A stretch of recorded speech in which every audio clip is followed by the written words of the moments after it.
चैतन्य लीला में प्रकट हुए। तो जैसा कि हमने गोलोक चार्ट जब चर्चा किया था तो बहुत सारे लोग उपस्थित नहीं थे, तो उसमें हमने चर्चा किया था कि ये जो भौतिक जगत है ये किस प्रकार से प्रकट होता है। 3 पुरुष अवतार हैं, है ना। तो महाविष्णु उनके अंग से, है ना, उनके रोम छिद्रों से जब वो श्वास छोड़ते हैं तो अनंत कोटि विश्व ब्रह्मांड प्रकट होते हैं, है ना। तो महाविष्णु, है ना, बॉटम टू टॉप अप्रोच चर्चा कर रहे हैं, भौतिक जगत से ऊपर चल रहे हैं, तो पता चलेगा कि बलराम जी का स्थान क्या है ना। तो महाविष्णु,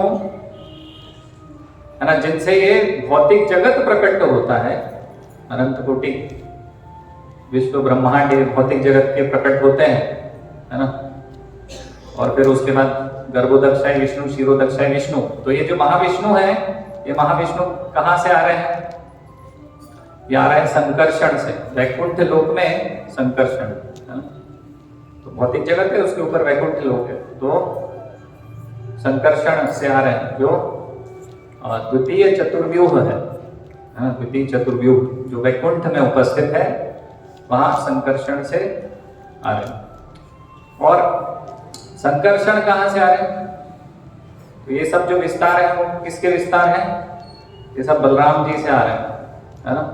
तो बलराम जी का स्तर बहुत ऊंचा है, बलराम जी के ही अंश है अनंत शेष, है ना।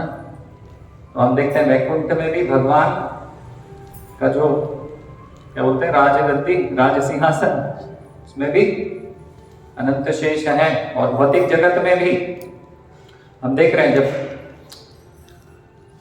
अनंत शेष मतलब कि जो भूमंडल है उसको कौन धारण किए हुए हैं? अनंत शेष। तो ये किसके अंश है? ये सब बलराम जी से आ रहे हैं, है ना।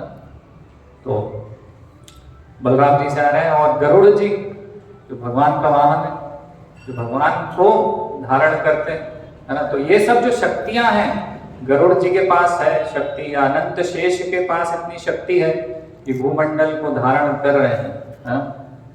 तो ये उनकी शक्ति जो है किससे आ रही है? ये सब शक्ति बलराम जी से आ रही है। और ये बलराम जी कौन है?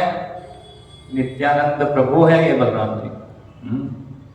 तो बलराम जी ऐसे विशेष पर्सनैलिटी हैं जो कि भगवान श्री कृष्ण के साथ पूरे 5 रसों में आदान प्रदान करते हैं। कौन कौन से रस है?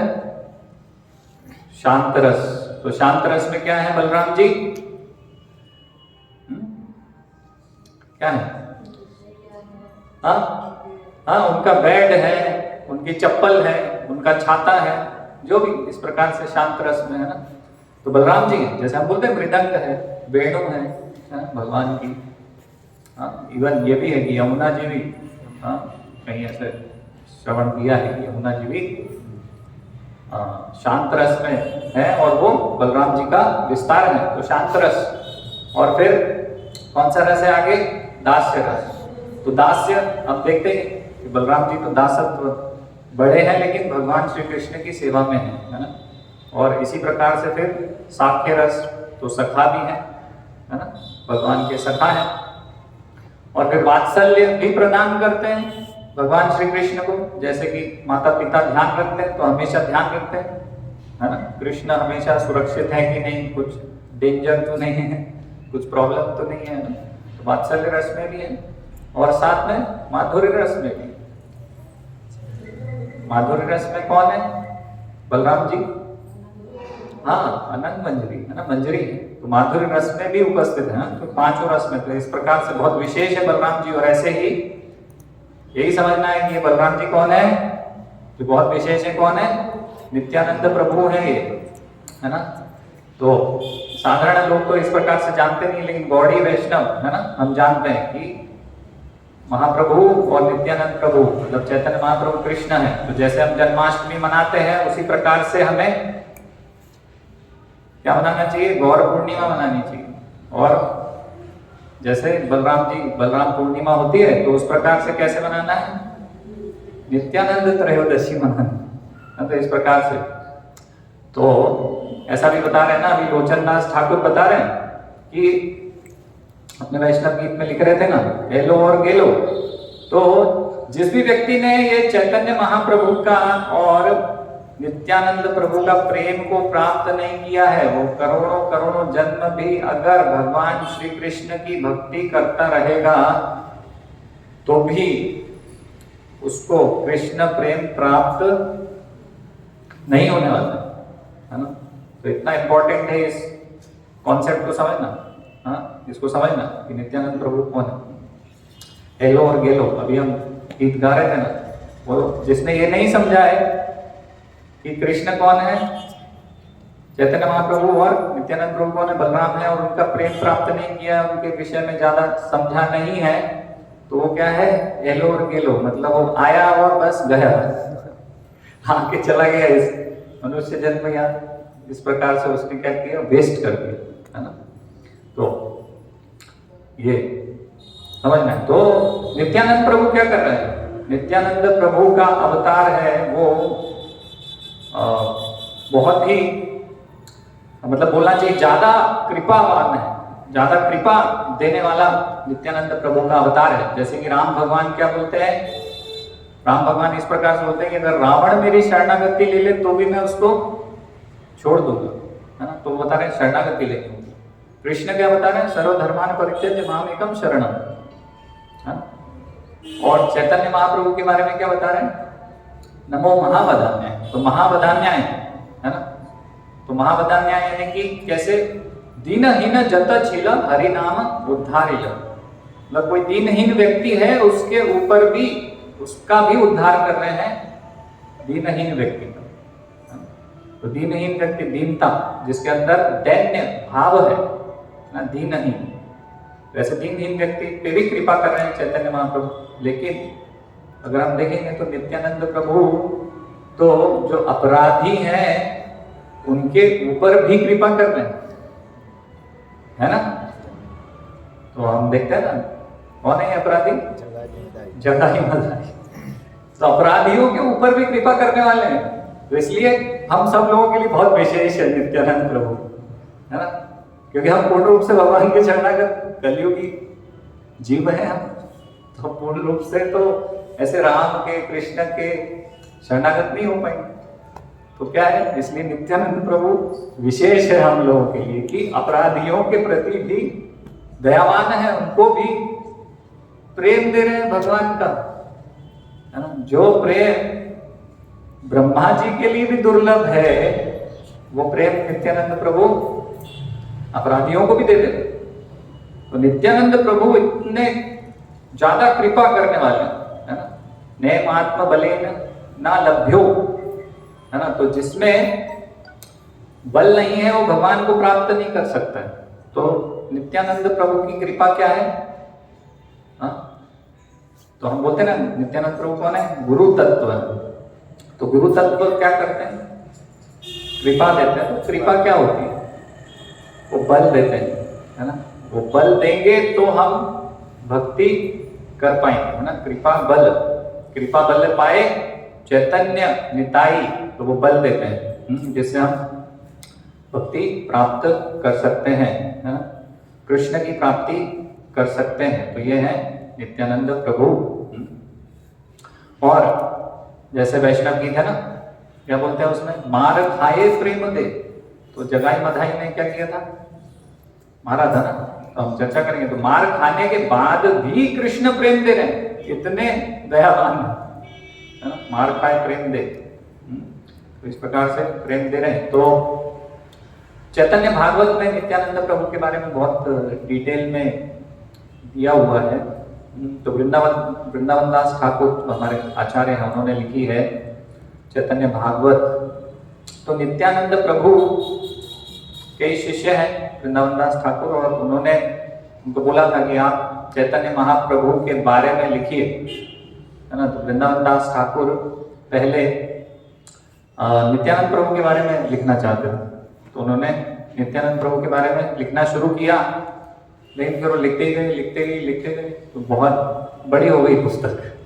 तो फिर उन्होंने निश्चय किया कि ठीक है, अभी मैं इसको यहीं पे कंप्लीट करता हूँ, आगे कोई आएंगे तो फिर क्या होगा, फिर आगे कोई आकर लिखेंगे चैतन्य महाप्रभु के विषय में। तो आगे कौन है, बाद में कृष्णदास कविराज गोस्वामी ने फिर चैतन्य चरितामृत लिखा।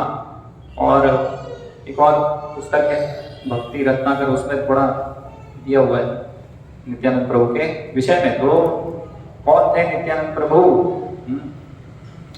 तो नित्यानंद प्रभु के विषय में चैतन्य चरितामृत में लिखा है, बाउल शब्द का प्रयोग किया गया। बाउल अंग्रेजी शब्द नहीं,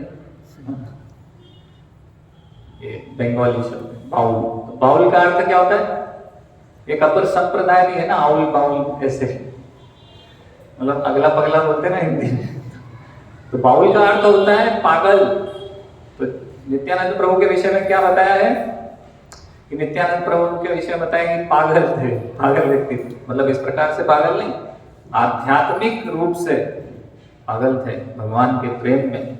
इस प्रकार से बता रहे हैं चैतन्य चरितामृत में कि वो ऐसे थे। तो नित्यानंद प्रभु कौन थे? अवधूत स्तर पे थे। उनका स्तर क्या था? अवधूत। तो अवधूत स्तर क्या है? तो जैसे कि ब्रह्मचारी होते हैं, फिर गृहस्थ है ना, उसके बाद फिर वानप्रस्थ, फिर वानप्रस्थ के बाद संन्यास। तो संन्यास में भी अलग अलग स्तर होते हैं। तो एक होता है कुटीचक, एक होता है बहुदक, है ना, और उसके बाद फिर क्या होता है? परिव्राजकाचार्य, है ना, जो प्रचार करते हैं, जैसे हम बोलते हैं श्रील प्रभुपाद के लिए, अन्य आचार्यों के लिए। तो परिव्राजकाचार्य, और उसके बाद होते हैं परमहंस। तो परमहंस से भी ऊपर जो स्तर है वो था इनका अवधूत स्तर। तो उनको पता नहीं रहता था नित्यानंद प्रभु को, अभी दिन चल रहा है, रात चल रही है, क्या चल रहा है ना। कभी कभी क्या होता था, कीर्तन करते रहते थे, कीर्तन करते करते एकदम से पता चला कि वस्त्रहीन हुए, लेकिन उनको नहीं पता कि सारे वस्त्र निकल गए। तो इस अवस्था में रहते अवधूत, जिनको कुछ समझ में नहीं आ रहा है ना, मतलब कि वो शरीर में नहीं है ना।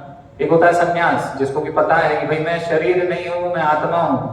और एक है कि वो आत्मा के स्तर पे लेकिन शरीर में ही नहीं है, वो उससे भी ऊपर उठ के हैं, है ना। जैसे हम और भी अन्य श्रीमद् भागवत में आता है ऋषभ देव है, तो ऋषभ देव का ऐसा उदाहरण आता है। तो वस्त्र नहीं पहन रहे, एकदम ऊपर के स्तर पे है ना, शरीर के स्तर पे नहीं है। तो सुखदेव गोस्वामी के विषय में जैसा हम सुनते हैं, और जैसे जड़ भरत हैं उनके विषय में, है ना। तो ये इस प्रकार का, तो शरीर के स्तर पे नहीं है ना, शरीर के बाहर है बोलना चाहिए, शरीर में नहीं है। शरीर कौन चला रहा है? उनका शरीर भगवान चला रहे हैं। तो इस प्रकार से अवधूत। और नित्यानंद प्रभु का जन्म कहाँ हुआ था? तो बंगाल में तारापीठ एक जगह, तारापीठ में एक गांव है, क्या नाम है उसका? एक चक्र, है ना। हमने देखा था ना, गुरु महाराज का एक वीडियो आया था अभी, एक चक्र गए थे जब वो, है ना। तो एक चक्र धाम में उनका जन्म, यानी प्राकट्य, है ना, जन्म नहीं, प्राकट्य हुआ था उनका। तो अगर हम उनकी लीलाओं के विषय में अगर हम बचपन से देखें तो किस प्रकार से थे वो, तो बचपन से ही वो बहुत वैसे तो शरारती थे, और बच्चों के साथ जब खेलते थे वो अन्य बालकों के साथ, तो क्या खेलते थे? गिल्ली डंडा ये सब नहीं खेलते थे, है ना। गिल्ली डंडा खो खो नहीं खेलते थे, वो हमेशा भगवान की लीलाएं, है ना, तो भगवान की लीलाओं के विषय में, है ना। तो क्या करेंगे, सब बालकों को इकट्ठा कर लेंगे, किसी को बोलेंगे तुम अगासुर बनो, तुम ये बनो, तुम वो बनो, और फिर वो लीलाएं, है ना, वो लीलाएं खेलते थे। आजकल के बच्चे हम देखते हैं कि मोबाइल लीला चलती है। लेकिन ऐसे जो महान व्यक्तित्व है हम देखते हैं, और भी ऐसे भक्त होते हैं, है ना। तो वो इस प्रकार से नहीं खेलेंगे, उनकी रुचि किसमें होती है? भगवान की लीलाओं में, बचपन से ही। तो वो भी इसी प्रकार से थे। तो कभी बकासुर को मारने की लीला कर रहे हैं, कभी अगासुर को मारने की लीला कर रहे हैं बालकों के साथ, अन्य तृणावर्त को मारने की लीला कर रहे हैं, ऐसे ही सब लीला उनकी चल रही है ना। वो एक बार लीला कर रहे थे, राम और लक्ष्मण की लीला कर रहे थे। तो किसी अन्य बालक को बोला कि आप राम बन जाइए, मैं लक्ष्मण हूँ। क्योंकि वो तो लक्ष्मण ही है ना। तो उनको लक्ष्मण बना, खुद को लक्ष्मण बना दिया और उनको राम बना दिया, और एक को बोला कि तुम हनुमान बन जाओ। और क्या होगा कि मेघनाद आएगा और उसका तीर मुझे लगने वाला है। तो ये लीला चल रही, ये तीर मुझे लगेगा, फिर मैं बेहोश हो जाऊंगा। फिर हनुमान जी आप क्या करोगे, आप ऐसा करना, वहां जाना और वो संजीवनी बूटी और ये सब लाना, और उससे क्या होगा, वापस चेतना को प्राप्त कर लूंगा। तो ऐसा उन्होंने लीला किया। तो मेघनाथ जो था बालक, उसने तीर चलाया, इनको तीर लगा और ये क्या हो गया, बेहोश हो गए, है ना। अच्छा, ये जो बहुत डिटेल में बताते थे वो सारी लीलाएं, जैसे कि उनके सामने हुई, तो बच्चे सोचते थे कि इनको कहाँ से पता है इतना डिटेल, ये पूरा बता रहे हैं, तुम्हें ऐसा बोलना है, ऐसा करना है, ऐसा एक्शन करना है, ऐसा हुआ था, वैसा हुआ था। तो सब आश्चर्य करते थे। तो तीर लगा उनको और वो बेहोश हो गए, और वो सही में बेहोश हो गए। तो सारे बच्चे तो घबरा गए कि इनको क्या हुआ, ये तो नाटक नहीं कर रहे, इनको तो कुछ हो गया, गड़बड़ हो गया, सब वहां तो त्राहिमाम हो गया क्या पता नहीं क्या हो गया, बेहोश हो गए, वो सब अपना नाटक तो भूल गए वो करना, और फिर उनको उठाने का प्रयास करने लगे, है ना। तो उनको याद नहीं रहा किसी को भी कि भाई वहां से क्या करना है, संजीवनी इनको देनी होगी तो ये वापस पुनर्जीवित होंगे। तो सब घबरा गए, सब तो रोने पीटने लग गए। तो फिर क्या हुआ, एक बालक को याद आया कि क्या करना है आगे। तो उन्होंने कहा एक काम करो हनुमान जी, जाओ लेके आओ। उन्होंने कुछ मिट्टी मिट्टी का कुछ ऐसे पर्वत लाया, कुछ लाया ऐसे, और फिर कुछ ऐसे पत्तियों का कुछ रस उनके मुख में डाला, फिर वो एकदम से उठ के खड़े हो गए और फिर लीला शुरू हो गई। तो इस प्रकार से उनका मतलब ऐसे वो थे महाभाव में, है ना, महाभाव में थे। जैसे कि हम देखते हैं कि गोपियां, वो भी ऐसी ही थी। जब भगवान श्री कृष्ण मथुरा चले गए वृंदावन छोड़ के, तो गोपियां क्या करती थी, तो गोपियां भी यही करती थी। तो कोई बोल रहा है कि तुम कालिया नाग बनो, फिर पता चला उसके कंधे पे दूसरी गोपी चढ़ के नाच रही है ना। तो ऐसे लीलाएं करती थी वो भी, है ना। भगवान जो लीलाएं करते थे वो सभी सब लीलाएं रिपीट करते थे। उसका मतलब एक प्रकार से नाटक, इसको वास्तव में नाटक नहीं बोलेंगे, उनके अंदर वो पूरा, उसके अंदर पूरा एब्जॉर्ब थे, मतलब वो लीला में ही थे।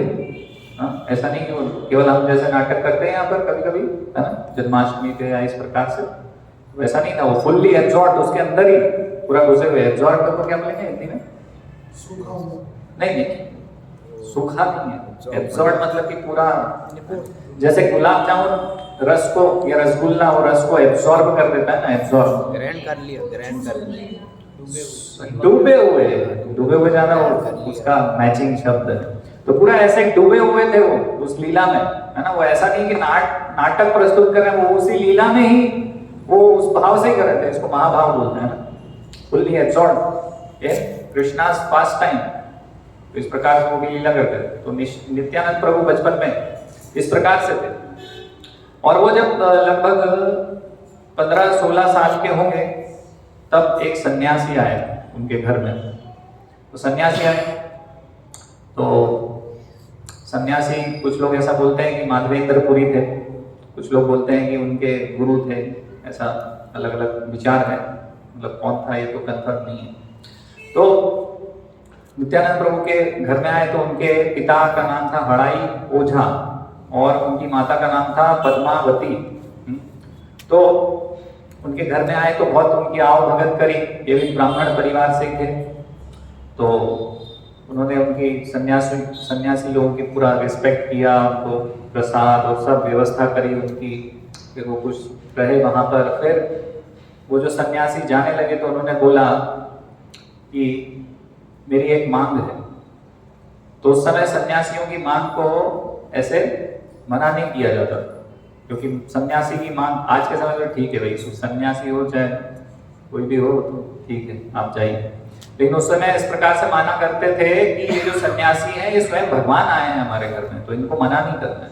तो वो सन्यासी जो थे उन्होंने बोला कि मेरी एक मांग है, और मेरी मांग है कि आपका ये जो बालक है ये मुझे चाहिए, इसको मैं ले जाऊंगा, मैं पूरे भारत में भ्रमण कर रहा हूँ। ये जो निताई है, ये जो बाद में नित्यानंद प्रभु है, तो ये निताई मुझे चाहिए है, और मैं इनको ये सेवा करेंगे कुछ, तो इनको ले जाना चाहता हूँ, भारत भ्रमण करने जा रहा हूँ।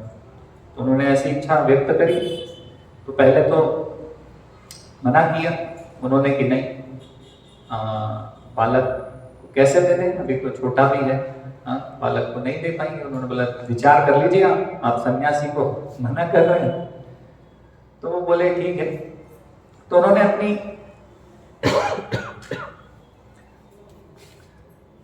धर्मपत्नी से विचार विमर्श किया, और धर्मपत्नी से विचार विमर्श किया कि क्या करें, ऐसा प्रस्ताव इन्होंने रखा है। तो धर्मपत्नी बोली कि क्या करना चाहिए अभी विचार। तो फिर दोनों ने सोचा कि देखिए, जब राम और लक्ष्मण को विश्वामित्र लेने आए थे तब भी ऐसी सिचुएशन थी, तो उन्होंने जाने दिया राम और लक्ष्मण को, तो हम भी भेज देते हैं, ठीक है, अभी यही शायद भगवान की इच्छा हो, ऐसा मानते हैं। तो उन्होंने कह दिया भेज दिया। तो ये उनको ले गए। फिर बाद में जो लड़ाई बुझाए हैं और जो उनकी पत्नी है, उन्होंने अपना देह त्याग कर दिया उनसे विरह में, अपने बालक से। फिर वो पूरे भारत में उनको लेकर धामों की यात्रा पे निकल गए, और धाम यात्रा फिर नित्यानंद प्रभु ऐसे कर रहे थे फिर सब जगह। और बीच में मथुरा वृंदावन भी वो गए, लेकिन क्योंकि वो तो बलराम है, उनको पता है, तो वो तो जहां जा रहे थे वहां चैतन्य महाप्रभु को ढूंढ रहे थे कि चैतन्य महाप्रभु, कृष्ण कहाँ है, कृष्ण कहाँ है, ये चैतन्य महाप्रभु कहाँ है। तो ये उनके हृदय में था सारे धामों में विचरण करते हुए, लेकिन कृष्ण मतलब कि चैतन्य महाप्रभु उनको मिले नहीं। फिर जब वो ऐसे यात्रा कर रहे थे तब बीच में ईश्वरपुरी उनको मिले। चैतन्य महाप्रभु के कौन है? ईश्वरपुरी गुरु हैं। तो वो मिले और उन्होंने बताया कि अभी कृष्ण तो चैतन्य महाप्रभु जो हैं वो तो अभी प्रकट हो चुके हैं, और उन्होंने संकीर्तन आंदोलन शुरू कर दिया है नवद्वीप में, तो आप जाइए। तो फिर ये नित्यानंद प्रभु वहां पर पहुंचे नवद्वीप में, लेकिन वो स्वयं नहीं गए महाप्रभु से मिलने। तो स्वयं नहीं गए महाप्रभु से मिलने, तो उनका विचार था कि महाप्रभु तो क्या है, स्वयं कृष्ण है, तो उनको पता होना चाहिए कि मैं आया हूं। तो वो नंदन आचार्य के घर में, है ना, नवद्वीप मायापुर में नंदन आचार्य के घर में रुके, और वहां एक वृक्ष के नीचे ध्यान लगाने लग गए कृष्ण का। तो ध्यान लगाया उन्होंने कृष्ण का, और फिर चैतन्य महाप्रभु तो स्वयं कृष्ण है, तो उनको पता चल गया कि अभी क्या है कि नित्यानंद प्रभु जो बलराम है ये आ चुके हैं लीला में प्रवेश करने के लिए आ गए। तो उन्होंने कीर्तन कर रहे थे वो, और उनको एकदम से समझ में आया कि हाँ अभी आ गए। तो उन्होंने अपने भक्तों को, जो उनके भक्त थे, उनको बोला कि आप जाइए और यहाँ पर एक बहुत विशेष व्यक्ति आए हैं, तो उनको ढूंढिए कहाँ पर हैं और लेकर आइए मेरे पास। तो सब भक्त मिलकर टोली बना के गए, ढूंढा उनको, और नंदनाचार्य के घर पे भी पहुंचे और पेड़ के नीचे भी देखा, लेकिन उनको नित्यानंद प्रभु दिखाई नहीं दिए, प्रकट नहीं हुए। क्यों? क्योंकि नित्यानंद प्रभु चाहते थे कि मुझे स्वयं, वो जो ध्यान लगा रहे थे वो सोच रहे थे कि मैं आंखें खोलूं तो मुझे केवल चैतन्य महाप्रभु का ही दर्शन प्राप्त हो और किसी का नहीं। तो इस प्रकार से अंतर ध्यान बोल सकते हैं कि अंतर ध्यान थे कि वो दिख नहीं रहे थे होते हुए भी। तो सबने ढूंढ लिया सब जगह, कोई नहीं मिले। अभी फिर क्या हुआ, वापस गए चैतन्य महाप्रभु के पास भक्त और बोले कि भाई नित्यानंद प्रभु तो नहीं है, ऐसे कोई विशेष व्यक्ति यहाँ पर उपस्थित नहीं। तो फिर चैतन्य महाप्रभु बोले कि चलो वो तुम्हें नहीं दिखाई देंगे, मैं स्वयं चलता हूँ। तो चैतन्य महाप्रभु सबको लेकर गए। तो चैतन्य महाप्रभु सबको लेके गए और वहां वृक्ष के नीचे फिर सबने देखा कि अभी ये नित्यानंद प्रभु यहाँ पर ध्यान मग्न है। तो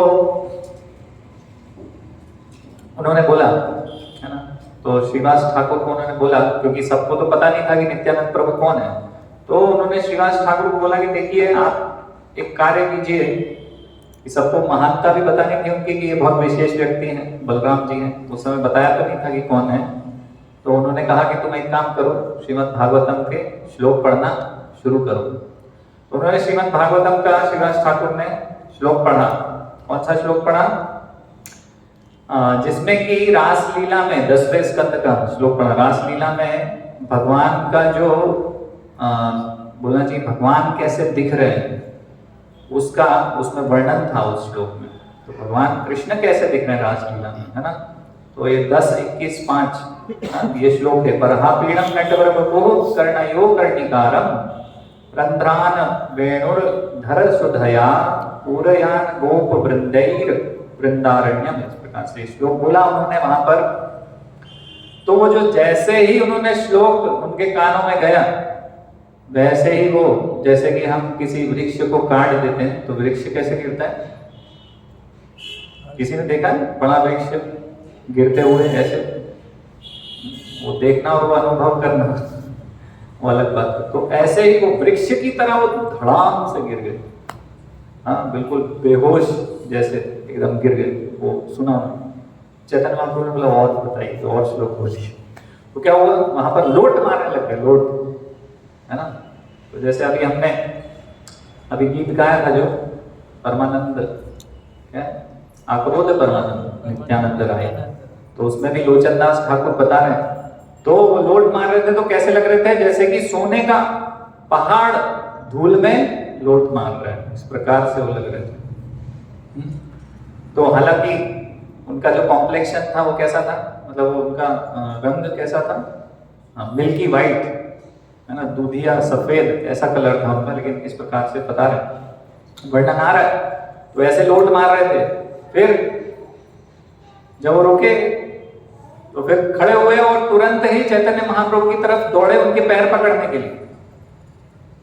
लेकिन चैतन्य महाप्रभु क्योंकि बड़े भाई हैं, जैसे हम महाभारत में भी देखते हैं, तो कृष्ण क्या कर रहे हैं? युधिष्ठिर और भीम को क्या कर रहे हैं? प्रणाम करते थे, है ना, आदर दिया करते, क्योंकि वो बड़े हैं। भगवान सिखा रहे हैं कि हमें कैसे आचरण करना चाहिए। तो बड़े हैं तो उनको आदर दे रहे हैं, और जो समान थे जैसे अर्जुन तो उनको गले लगा रहे हैं, और जो छोटे हैं उनको क्या कर रहे हैं? प्रेम प्रदान कर रहे हैं ना, नकुल और सहदेव को। तो इसी प्रकार से चैतन्य महाप्रभु का ऐसा विचार है कि मैं इनके पैर पकड़ूं। दोनों एक दूसरे के पीछे दौड़ रहे हैं तो दोनों एक दूसरे के पीछे दौड़ रहे हैं, इधर उधर पेड़ के सर्कल लगा सब सोच रहे हैं क्या हो रहा है, कौन है भाई नित्यानंद प्रभु, ये कौन है कि ऐसे चैतन्य महाप्रभु भी उनके पैर पकड़ने के लिए तैयार है। फिर क्या हुआ कि चैतन्य महाप्रभु ने आलिंगन कर लिया। फिर 2-1 घंटे आलिंगन ही चलता रहा। बाकी सब लोग इधर उधर घूम के आ गए, प्रसाद लेके आ गए सब। ऐसा नहीं हुआ, कॉमेडी में करता नहीं, लेकिन फिर भी थोड़ा कॉमेडी डाल दिया इसमें, है ना। भक्ति कॉमेडी नहीं है लेकिन बहुत सीरियस विषय है। तो आलिंगन कर लिया उन्होंने इस प्रकार से। तो फिर उन्होंने चैतन्य महाप्रभु ने बोला, कहा कि मेरी कृपा प्राप्त करनी है तो पहले तुम्हें नित्यानंद प्रभु की कृपा प्राप्त करनी पड़ेगी सभी को।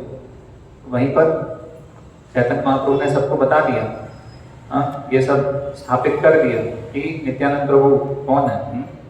तो ये बताया कि मेरी कृपा प्राप्त करनी है तो आपको नित्यानंद प्रभु की कृपा प्राप्त करनी पड़ेगी। और क्योंकि वो अवधूत थे तो उनको ध्यान नहीं रहता था कुछ भी कभी भी, इस प्रकार से। तो श्रीवास ठाकुर जो कि बहुत वृद्ध थे और उनकी वाइफ थी मालिनी, मालिनी देवी, तो मालिनी देवी और श्रीवास ठाकुर को बोला कि आप इनको रखिए अपने घर पर और इनका ध्यान रखिए, क्योंकि ये थोड़ा ध्यान रखना पड़ता है।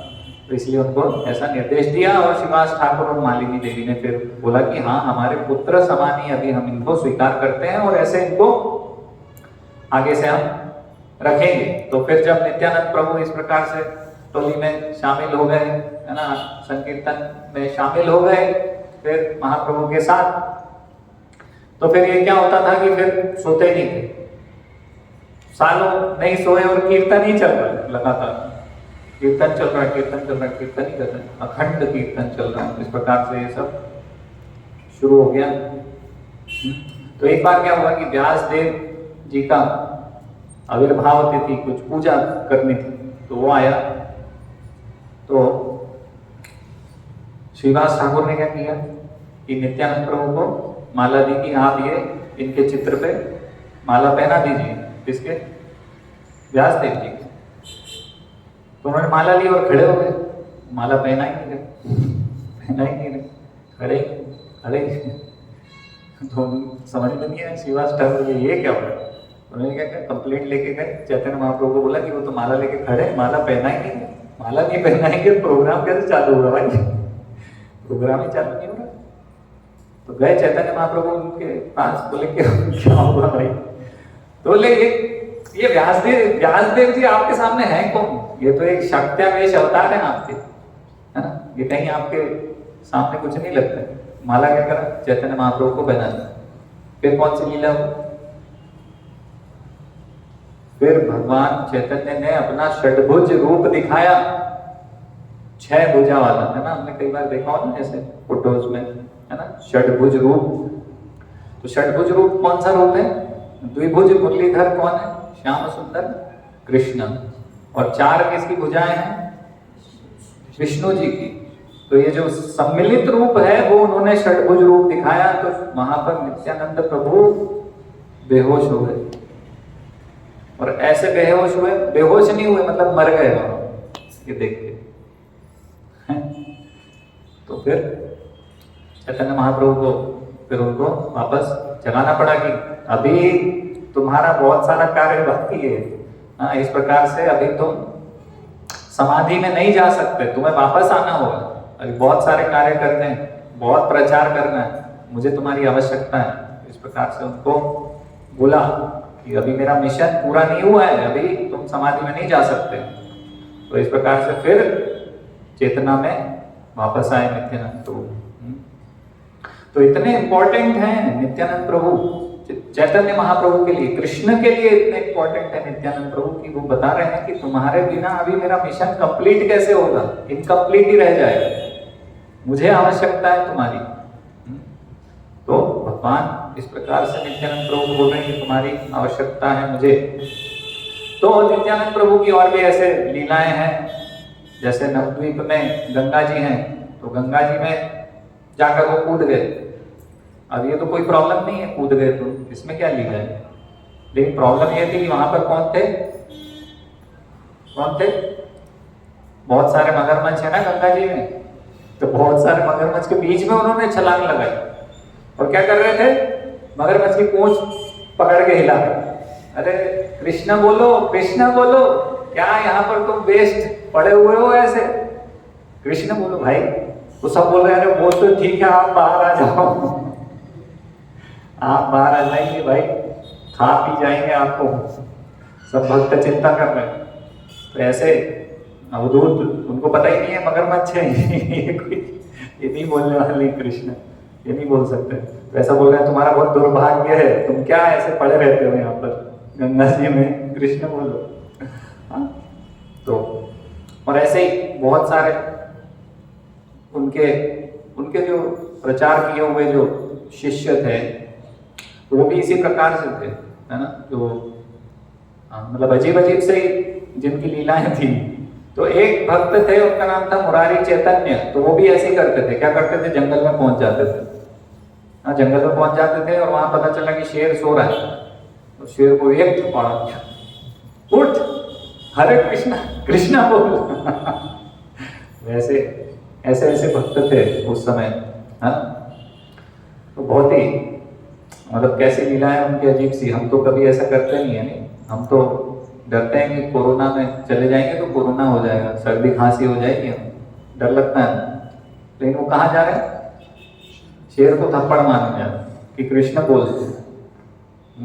तो ये मतलब इसका मतलब ये नहीं कि हम भी जाके शेर को थप्पड़ मारेंगे। प्रभु जी प्रवचन में बोला था, हमारा स्तर नहीं है, ठीक है। तो एक और ऐसे भक्त थे, तो जब वो कीर्तन करते थे तो क्या होता था? कीर्तन करते थे तो मृत लोग जीवित हो जाते। उनका कीर्तन इतना पावरफुल था, इतने शक्तिशाली थे। इसलिए चैतन्य चरितामृत में वर्णन है कि महाप्रभु के जितने भी ऐसे शिष्य है वो, उनमें इतनी शक्ति है कि जिसका कोई हम अंदाजा भी नहीं लगा सकते। एक एक शिष्य में इतनी शक्ति, मृत व्यक्ति जीवित हो जाता उनके कीर्तन को सुनकर। और ऐसे एक और भक्त थे, तो जब वो कीर्तन किया करते थे अपने गांव में, तो आसपास के पूरे जंगल के पशु आ जाते थे, शेर चीते जितने जो थे वो कीर्तन सुनते थे। वो कीर्तन खत्म होता था तो वापस चले जाते थे। इतना मधुर कीर्तन वो किया करते थे। और एक और भक्त थे, उनकी लीला थोड़ी सी और अलग हटके। जब वो कीर्तन करते थे तो कीर्तन में क्या करते थे, एकदम से कूद के दूसरे कंधे पे बैठ जाया करते। मान लीजिए संडे कीर्तन चल रहा है, कोई ऐसे भक्त और कूद के आपके कंधे पे बैठे, तो आप बोलोगे अरे भैया क्या हो रहा है तो ऐसे मतलब वो इतने आध्यात्मिक ट्रांस में चले जाते थे, आध्यात्मिक स्तर पे वो सब कुछ भूल जाते थे ना, भगवान के विषय में इतना, भगवान के कीर्तन में इतना लीन हो जाते थे। अभी हम तो कीर्तन में कई बार बोर भी हो जाते हैं। तो इस प्रकार से ये भक्त थे उस समय। तो यहाँ जो जब वो मिले चैतन्य महाप्रभु से नित्यानंद प्रभु, तो फिर महाप्रभु ने क्या करा कि नित्यानंद प्रभु का कोपिन लिया, उसको फाड़ा और सबके सर पे बंधवाया, है ना, टुकड़े टुकड़े करके सबके सर पे बांध दिया। और महाप्रभु ने कहा कि नित्यानंद प्रभु की कृपा के बिना मेरी कृपा मिलना सभी के लिए असंभव है, संभव नहीं है ना। तो नित्यानंद प्रभु की कृपा के बिना मेरी प्राप्ति नहीं हो सकती, चैतन्य महाप्रभु ये बता रहे हैं। इतने इंपॉर्टेंट है नित्यानंद प्रभु हमारे लिए, हमारे जीवन में। तो हम देखते हैं ऐसे ही नित्यानंद प्रभु की कृपा से हम देखते हैं कि रघुनाथ दास गोस्वामी, जब उनको चैतन्य महाप्रभु से वो मिले डायरेक्ट, तो डायरेक्ट मिलने पर उन्होंने बोला कि अभी समय नहीं हुआ है तुम्हारे आने का, तुम वापस चले जाओ। लेकिन फिर पानीहाटी दही चीड़ा महोत्सव, जब पानीहाटी में नित्यानंद प्रभु आए और फिर नित्यानंद प्रभु से रघुनाथ दास गोस्वामी मिले और उनकी कृपा हुई, तो क्या बोले नित्यानंद प्रभु बोले रघुनाथ दास गोस्वामी से कि तुम चोर हो। चोर क्यों? क्योंकि तुम जो मेरे महाप्रभु हो उसको डायरेक्ट मुझसे प्राप्त, मतलब मेरे थ्रू नहीं, डायरेक्ट प्राप्त करना चाहते हो, चुराना चाहते हो चैतन्य महाप्रभु, चोर हो। फिर जब वो उत्सव हुआ, फिर नित्यानंद प्रभु ने उनके ऊपर कृपा किया। फिर जब वो वापस घर गए तो फिर वहां से वो सक्सेसफुली परमानेंटली चैतन्य महाप्रभु के पास जा पाए। तो रघुनाथ दास गोस्वामी के केस में हम देखते हैं कि उनके ऊपर नित्यानंद प्रभु की कृपा हुई, तब जाकर उनको महाप्रभु प्राप्त हुए, कृष्ण प्राप्त हुए। ऐसे ही हम देखते हैं और भी लीलाएं हैं।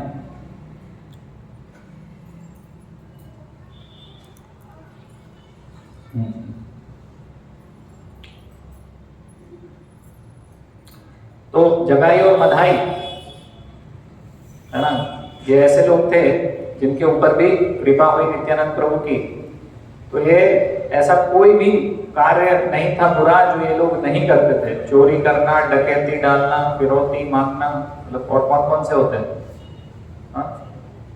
मतलब बलात्कार करना, और मतलब सारे पाप कार्य ये जगाई और मधाई किया करते थे उस समय। मतलब उस समय तो बहुत ही मतलब भीषण अपराध माने जाते थे ये सब कार्य। जुआ खेलना, है ना, ये सब सारे कार्य, बुरे कार्य, जितने भी 4 नियम है, सारे नियमों को तोड़ा करते थे।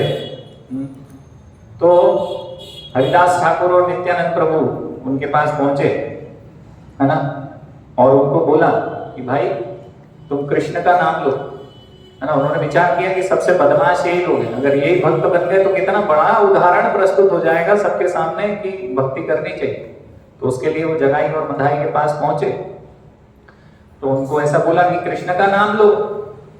तो मधाई ने क्या किया, वो एक छोटा मटका कुल्हड़ होता है ना, वो उठाया और क्या कृष्ण कृष्ण, नित्यानंद प्रभु का सर फोड़ दिया, खून निकलने लग गया। तो फिर यहाँ पर चैतन्य महाप्रभु को पता चल गया ये इस प्रकार से हुआ है, तो चैतन्य महाप्रभु वहां तुरंत ही पहुंच गए, है ना। और क्या किया, सुदर्शन बुला लिया कि अभी इनका सिर काट दूंगा, आप इनको नहीं छोड़ूंगा, है ना। तो इस प्रकार से उन्होंने, महाप्रभु ने उनका सर काटने का जैसे ही प्रयास किया, मतलब कोशिश करा कि अभी इनको समाप्त करना है, तो क्या हुआ, नित्यानंद प्रभु बहुत कृपालु है ना, ऐसे अपराधियों पे भी। तो क्या करा, उन्होंने बोला कि नहीं महाप्रभु, आपका अवतार इनको मारने के लिए नहीं है, ये जो आपका अवतार है, जैसे कृष्ण के अवतार में भगवान आए थे, वो सब करोड़ों योद्धाओं को मरवा दिया, लेकिन वो बोले इनको मारना नहीं है, इनके अंदर जो भक्तों के प्रति द्वेष है और जो भक्ति नहीं है, भक्तों के प्रति द्वेष को मारना। हाँ, तो फिर नित्यानंद प्रभु की कृपा के कारण चैतन्य महाप्रभु रेडी हो गए कि ठीक है, अभी इनको कृष्ण प्रेम देना है। हाँ, तो कृष्ण प्रेम देने के लिए फिर क्या करा कि उनके पापों को उन्होंने हर लिया। तो उनके पाप जब उन्होंने ग्रहण करे जगाई और मधाई के, तो चैतन्य महाप्रभु पूरे थोड़े समय के लिए काले पड़ गए। कितने पाप थे उनके कि भगवान का भी रंग काला हो गया, इतने पापी दुष्ट थे। तो फिर थोड़ी देर बाद वापस अपना गोल्डन कॉम्प्लेक्शन में आ गए, है ना, स्वर्ण जैसा वापस वैसे ही हो गए चैतन्य महाप्रभु। तो इस प्रकार से नित्यानंद प्रभु की रघुनाथ दास गोस्वामी, और हम देख रहे हैं कि जगाई और मधाई के ऊपर भी कृपा हुई। फिर क्या हुआ, एक बार ये सब इस प्रकार से चल रहा था और संकीर्तन आंदोलन शुरू हो गया था। फिर एक बार गंगा स्नान के लिए चैतन्य महाप्रभु गए, तो गंगा जी में स्नान करने के लिए गए, तो अपना संन्यास हो चुका था जब तक उनका, तो संन्यास का दंड उन्होंने बाहर रख दिया।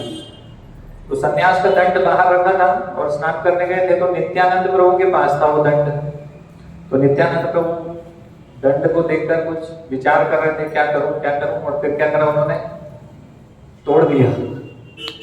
वो जो संन्यास दंड था उसको तोड़ दिया। तो सब विचार करें ये क्या है, तोड़ दिया।